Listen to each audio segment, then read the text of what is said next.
Et j'aimerais ici que les gens me suivent jusqu'à la fin parce que je vais vous libérer un exercice très puissant. Si vous pouvez réussir à appliquer cet exercice, aussitôt ça va ouvrir votre troisième œil. Donc si vous n'avez pas la capacité de voir des visions, vous allez commencer à avoir des visions avec cet exercice.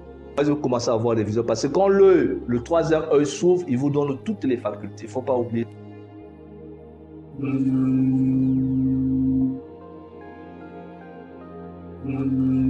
Notre exercice d'aujourd'hui se portera sur le puissant exercice d'activation du troisième œil. Parce que la fois dernière, nous avons déjà parlé du troisième œil et vous savez ce que c'est que signifie ce troisième œil. Tradition spirituelle et mystique, les anciens nous ont légué simplement leur symbolisme. C'est pourquoi on avait vu le symbolisme du troisième œil avec l'œil d'Horus, dont j'avais déjà expliqué. On a pu voir ça avec ce qu'on appelle les cyclopes dans les traditions anciennes. Partout où on parle de l'ésotérisme, il y a toujours un triangle parfois avec un œil à l'intérieur que dans la maçonnerie on appelle le détail lumineux. Donc la présence de l'œil est présente presque dans toutes les pratiques spirituelles et mystiques. Sauf, l'on ne sait jamais évidemment comment réussir à ouvrir son troisième œil. C'est la plus grande interrogation parce que depuis longtemps, les gens cherchent à éveiller leur troisième œil, cherchent à ouvrir le troisième œil parce que quelque part, ils ont le pressentiment que cet œil est magique, je l'avais déjà dit, et que cet œil magique, une fois ouvert, nous permet évidemment de pouvoir matérialiser ou manifester des choses à l'instant, à l'immédiat.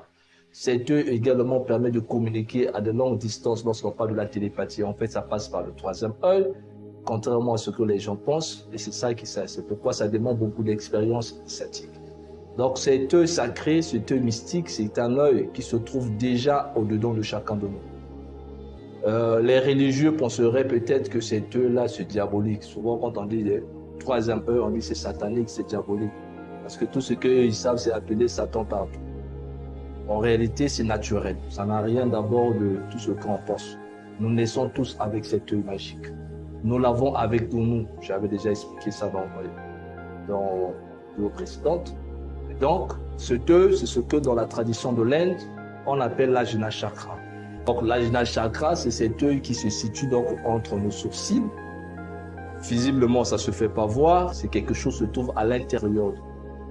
Dans les traditions ésotériques et spirituelles, l'on pourrait évidemment, en Occident, on appelle ça parfois la glande pinéale. Donc, c'est le vestige du troisième œil. Il se situe là, juste là au centre. Donc, entre les deux sourcils. Et je disais déjà que cet œil, déjà, en lui-même, est magique. C'est pourquoi la magie, ce n'est pas quelque chose qu'il faut aller rechercher à l'extérieur de vous, parce qu'il n'y a pas de magie à l'extérieur. Il n'y a aucune magie à l'extérieur de soi. La magie est déjà en nous parce que la magie est au-dedans de nous. Parce que nous naissons déjà avec des facultés magiques. Magiques, pourquoi? Parce que nous ne sommes pas simplement des corps de matière dense, mais aussi nous sommes dotés d'une entité intérieure qu'on appelle l'esprit. Et cet esprit a des facultés illimitées. Voilà pourquoi on dit que l'esprit est infini. Dans ce sens que le corps de matière que nous avons est fini et le corps de matière a 5 sens. Ce sont ces 5 sens qui nous permettent, j'avais dit ça, de prendre connaissance du monde visible, qu'on appelle le monde extérieur, et ce n'est que normal. Et donc, il ne faut pas attendre à ce que nos sens physiques soient puissants. C'est impossible. Les sens physiques sont déjà limités, parce que leur fonction, c'est simplement de pouvoir nous aider dans le monde visible. C'est pourquoi nos yeux ne peuvent pas voir derrière les murs, c'est impossible. C'est pourquoi nos oreilles peuvent écouter certains sons, mais il y a des sons qu'on ne peut pas percevoir. C'est normal, c'est limité. Et la main, c'est la même chose. Mais la nature nous a dotés d'un sens supérieur qu'on appelle le 6e sens. C'est le mot qu'on utilise dans les sens occultes. Mais au 6e sens, on ne sait pas concrètement d'où ça vient. Au fond, c'est qu'au-delà du corps physique, nous avons un corps psychique qu'on appelle ça, qui est le double du corps physique.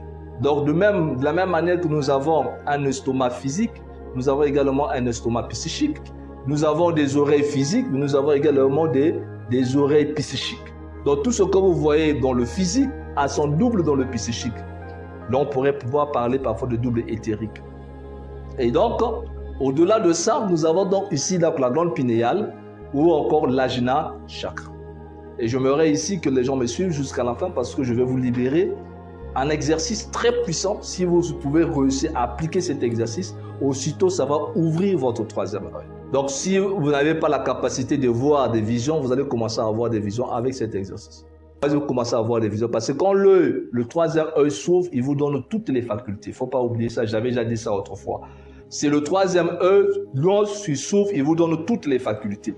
En lui seul, il vous donne tout.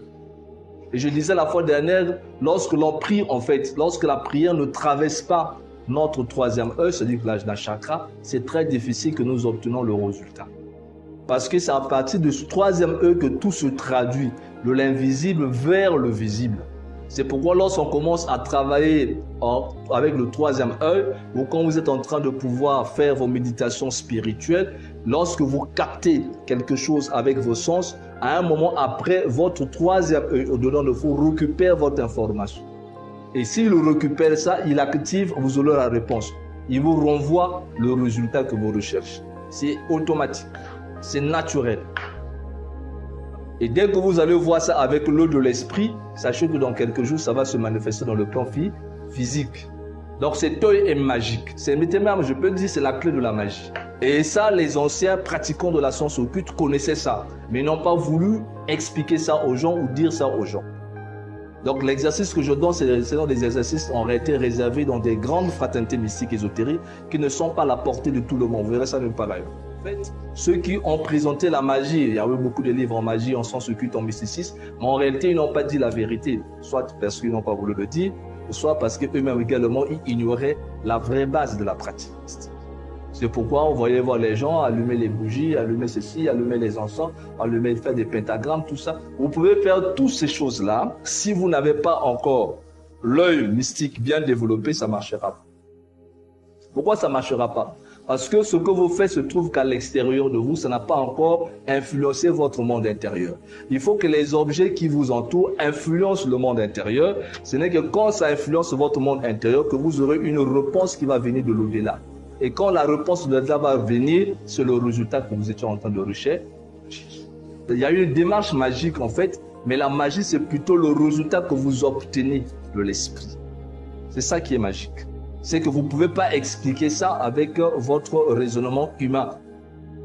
Et sachez que cet œil sacré qui est directement lié avec notre esprit et le monde de l'invisible ne peut pas manquer quelque chose. C'est-à-dire, quel que soit le souci que vous avez, dès que ça accède à sa dimension, lui, il est là, c'est sa fonction. Sa fonction à lui, c'est de résoudre les problèmes qui sont difficiles au sens. Et c'est merveilleux. C'est pourquoi nous sommes des créatures merveilleuses. Et donc, on peut comprendre pourquoi Moïse, dans la Genèse, disait que tu mangeras à la sueur de ton front. Et les gens qui sont matérialistes n'ont seulement vu que le côté physique. Ah, on a dit que pour manger, il faut souffrir, il faut se battre. Ben oui, c'est vrai. Sur le plan physique, c'est vrai, il faut lutter. Mais c'est parce que aussi, l'auteur savait que au niveau de notre front se cachait un pouvoir. C'est quand tu actives ça, c'est ça la sueur, tu vas activer ça avec beaucoup d'années, mais le jour que ça va s'ouvrir, tout ce que tu auras besoin, tu l'obtiendras, à l'immédiat, instantanément. Voilà pourquoi Ésaïe, pour ceux qui lisent la Bible, disait quand nous serons au paradis, avant même que nous ne puissions formuler nos prières seront déjà exaucées. Mais en fait, il faisait recours au troisième œil. Il faisait recours au troisième œil. Il projetait un moment où l'humanité, où les humains vont tellement évoluer dans leur spiritualité qu'ils maintenant, tous les problèmes que nous trouvons difficiles à résoudre avec nos sens pourront être résolus à l'immédiat avant même que nous puissions avoir même l'intention sur ça. Parce que nous avons au-dedans de chacun de nous ce monde intérieur. C'est pourquoi on dit que l'homme est un microcosme, c'est-à-dire un petit univers, en rapport avec le macrocosme qui est le grand univers. Donc nous sommes porteurs donc, de cette magie au-dedans de nous. Donc la magie, elle est à l'intérieur de nous. Maintenant, ce qu'il faut faire, c'est comment libérer cette magie, comment extérioriser la magie.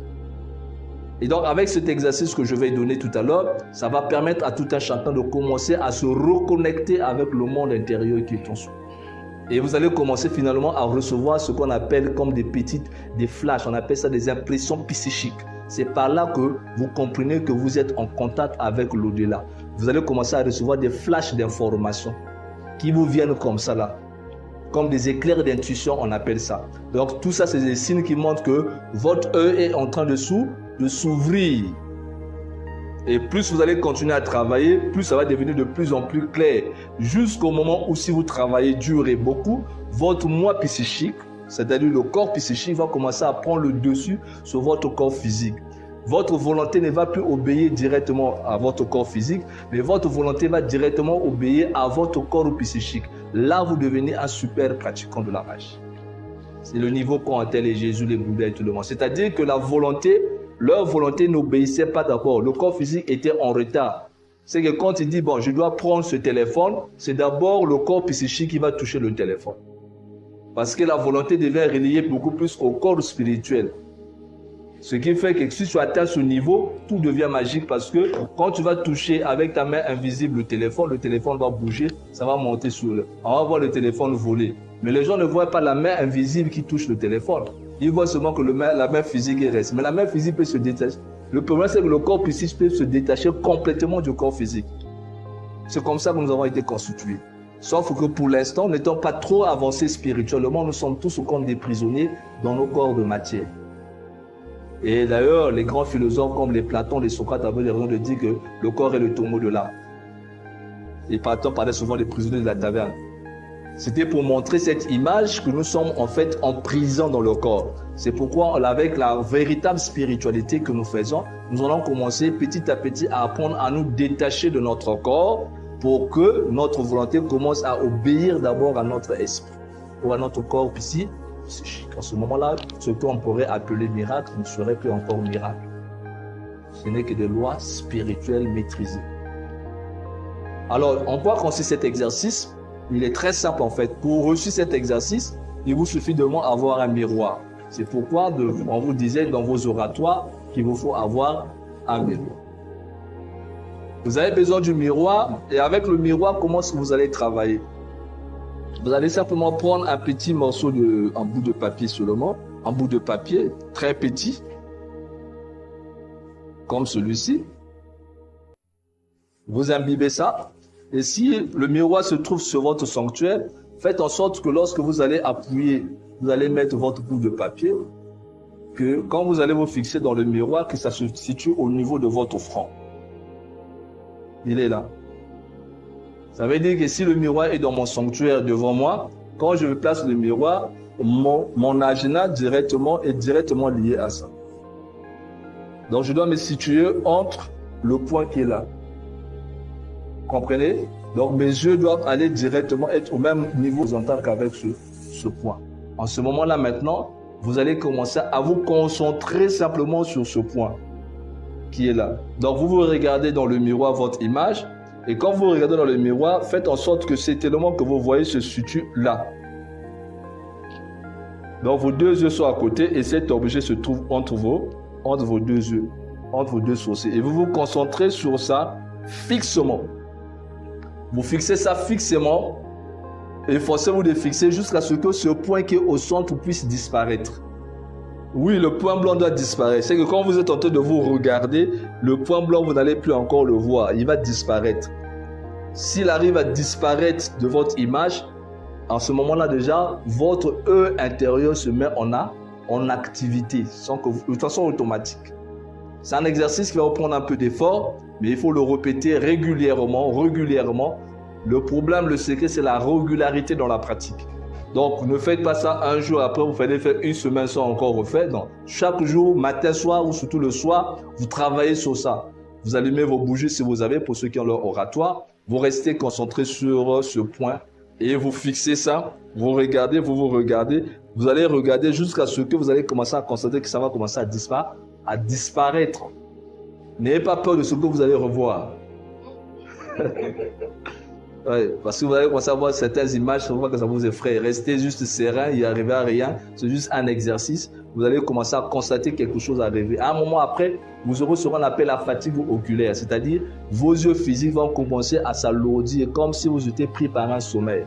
Ce sommeil, il est très bénéfique. Ne vous en faites pas. C'est le moment le plus... Parce que quand le sommeil physique commence à arriver, commence à somnoler, sans que vous ne vous rendiez compte, vous rentrez dans l'auto-hypnose. C'est-à-dire que ça engage aussitôt une ouverture dans votre esprit.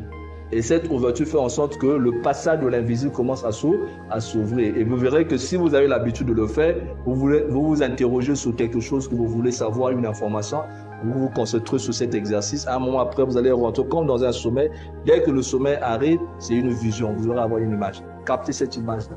Analysez ça, vous verrez que ça sera en correspondance avec quelque chose que vous étiez en train de pouvoir vous interroger. Et à force de travailler sur ça, vous allez commencer à recevoir de plus en plus de messages. C'est pourquoi on a inventé ce qu'on appelle la boule de cristal. Tous les grands voyants du monde ont toujours une boule de cristal. Ce n'est pas la boule qu'ils voient. En fait, la boule leur permet simplement d'activer le centre, le troisième œil, pour qu'il soit capable de capter maintenant les messages. Et la personne qui va regarder aura l'impression qu'il est en train de voir les choses dans le miroir. Non. Si le miroir lui sert simplement de support pour qu'il puisse avoir accès aux informations de l'autre.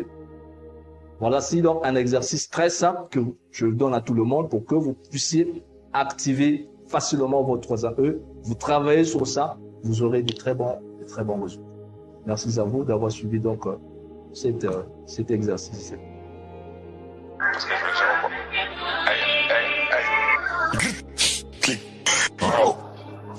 Ça tue, ça blesse, ça fait.